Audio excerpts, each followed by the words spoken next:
ஓம் சக்தி. என் அன்பு பிள்ளையே, நான் உன்னிடம் சிறிது நேரத்தை எடுத்து பேச வேண்டும் என்பதற்காக வந்திருக்கிறேன். உன் நேரம் வீணாகாது. உன் நேரத்தை வீணாக்க இந்த தாய் வரவில்லை என்பதை புரிந்து கொண்டு இதை முழுமையாக பொறுமையாக கேள்.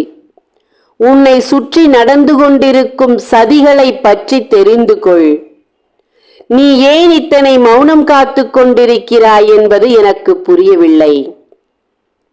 உன்னை சுற்றி நடந்து கொண்டிருக்கும் சதிகள் தெரிந்தும் ஏன் இத்தனை அலட்சியமாக இருக்கிறாய் என்பது எனக்கு புரியவில்லை.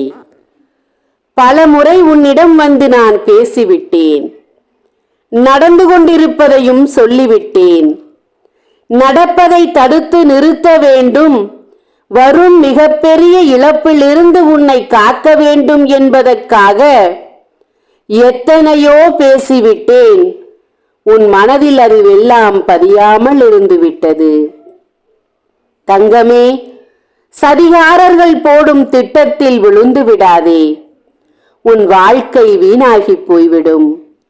உன்னை நம்பி இருப்பவர்களை நடுத்தெருவில் நீ விட வேண்டும் என்பதுதான் சுற்றி இருக்கும் சதிகாரர்களின் வேலையாக இருக்கிறது. உன்னிடம் உண்மையில்லாதவர்களை நினைத்து நீ வேதனைப்பட்டு கொண்டிருக்கிறாய். உன்னை சார்ந்திருப்பவர்கள் உனக்கு உண்மையாக இருக்கிறார்கள் என்று நீ நம்பிக்கொண்டிருக்கிறாய். அதனால் தான் இப்போது படுகுழியில் விழும் நேரத்தில் நின்று கொண்டிருக்கிறாய். என் பிள்ளையே, உன் உடல் மண்ணுக்கும் உன்னுடைய உயிர் எங்கு செல்ல வேண்டும் என்று திட்டம் போட்டுக் கொண்டிருக்கிறார்கள் தெரியுமா? வாழ்ந்த நாட்களில்தான் நிம்மதியில்லை என்றாலும் உயிர் போன பிறகும் நீ நிம்மதியில்லாமல் தெரிய வேண்டும் என்பது அவர்களுடைய கணக்காக இருக்கிறது.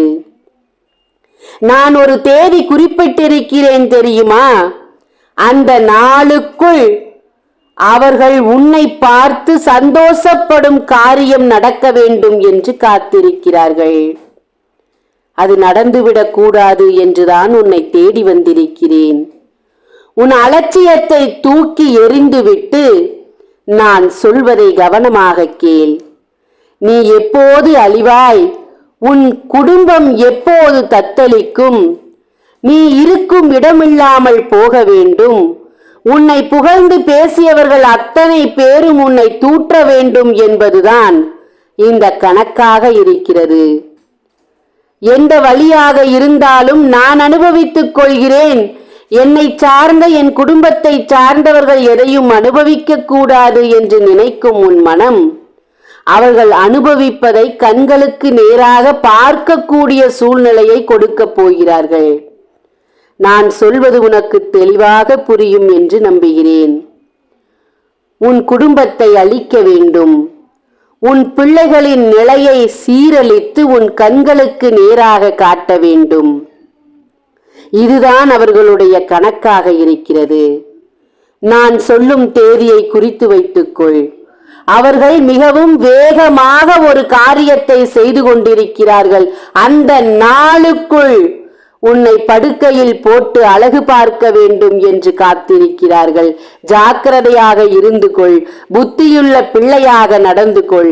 நானும் பல முறை உன்னிடம் சொல்லிவிட்டேன்.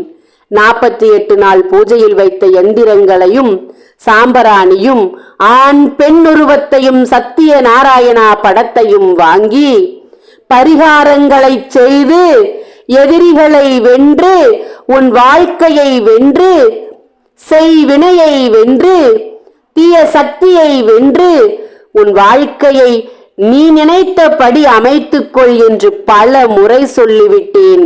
இப்போதும் பொறுமை காத்து கொண்டிருக்கிறாய்.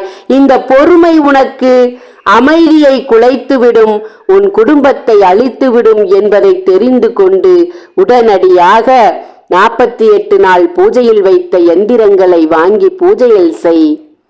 எதிரிகளின் திட்டத்தை அழித்துவிடு. சூழ்ச்சிகளை அழித்துவிடு. உன் வேதனைகளுக்கு முற்றுப்புள்ளி வைக்கலாம். வா என் தங்கமே. இந்த நேரத்தில் நான் குறிப்பிட்ட தேதியில் உன்னை படுக்கையில் போட்டு அழகு பார்க்க வேண்டும் என்று நினைத்துக் கொண்டிருக்கும் உன் எதிரியை அழிக்க, உன் சொந்தங்களில் இருக்கும் அந்த நரி கூட்டத்தை அழிக்க, உள்ளொன்று புறமொன்று வைத்துக் கொண்டு பேசிக் கொண்டிருக்கும் உன் சொந்த கூட்டத்தை அழித்து, உன் எதிரிகளை அழித்து உன்னை காக்க உன் தாய்க்கு இந்த அமாவாசை அன்று உன்னிடம் கேட்கிறேன், காணிக்கை அனுப்பு. உன்னிடம் காணிக்கை கேட்பது நான், ஆதி பராசக்தி, கருமாரித்தாய் என்பதை மறந்து விடாதே.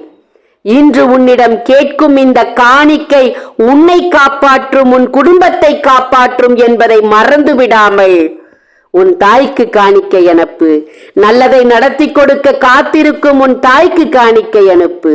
ஓம் சக்தி. நன்றி.